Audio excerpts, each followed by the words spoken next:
আজকে আমরা শিখব যে কিভাবে ফ্রন্ট রাইজের গ্রেডিং করতে হয়। তো এর আগের পর্বে আমরা শিখছি কিভাবে নি পজিশনের গ্রেডিং করতে হয়।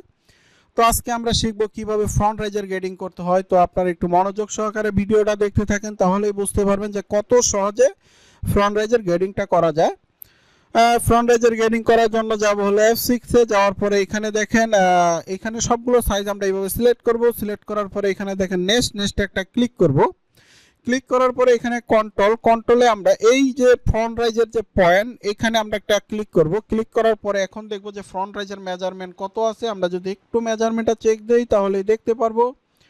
এইখানে দেখেন ফ্রন্ট রাইজের গ্রেডিং আছে হলো, এই যে দেখেন ফ্রন্ট রাইজের গ্রেডিং আছে হলো 0.75। তাহলে আমরা আচ্ছা আমাদের বড় সাইজ কয়টা? একটা, দুইটা, তিনটা, আর ছোট সাইজ হলো 1 2 3 4টা। হ্যাঁ, তাহলে আমরা বড় সাইজের গ্রেডিং করব। পাইলাম কতটুক? 0.75। এখন দেখব 1 2 3, তাহলে এখানে দিব হলো 0.75। তারপরে সাইজের গ্রেডিংটা কত আছে দেখি। তারপরেরটাও আছে হলো 0.75, তাহলে এখানেও দিব হলো 0.75। তারপরে সাইজের গ্রেডিং কত আছে আমরা একটু চেক দেই। তারপরেরটা আছে হলো 1.5, তাহলে এখানে বসাবো হলো 1.5।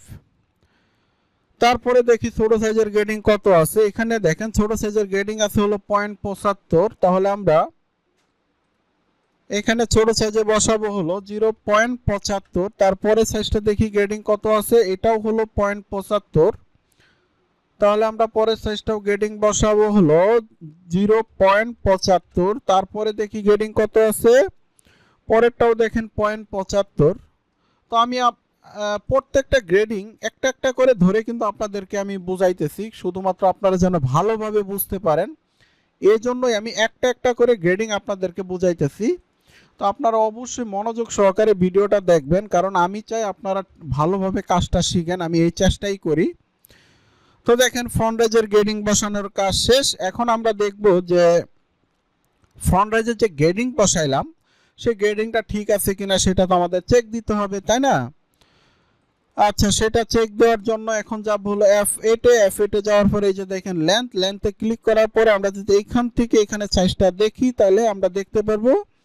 দেখেন আমাদের কিন্তু সম্পূর্ণ গ্রেডিং, দেখেন নিখুঁত গ্রেডিং, কোনো প্রকারের কোনো সমস্যা নাই।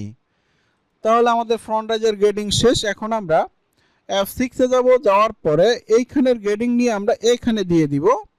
তো দেখেন আজকে আমরা শিখলাম যে কিভাবে ফ্রন্ট রাইজের গ্রেডিং করতে হয়। তো আমরা এর পরের পর্বে আমরা শিখব যে কিভাবে আচ্ছা ফ্রন্ট রাইজের গ্রেডিংটা আমরা এটা এখানেও দিয়ে দিই আপাতত।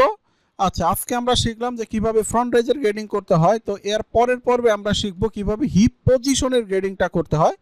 তো এই কাজটাই আমরা এর পরের পর্বে শিখব। তো আপনারা অবশ্যই মনোযোগ সহকারে ভিডিওটা দেখতে থাকেন, আর অবশ্যই আপনারা চর্চা করবেন। তো ঠিক আছে, আজকে এই পর্যন্তই।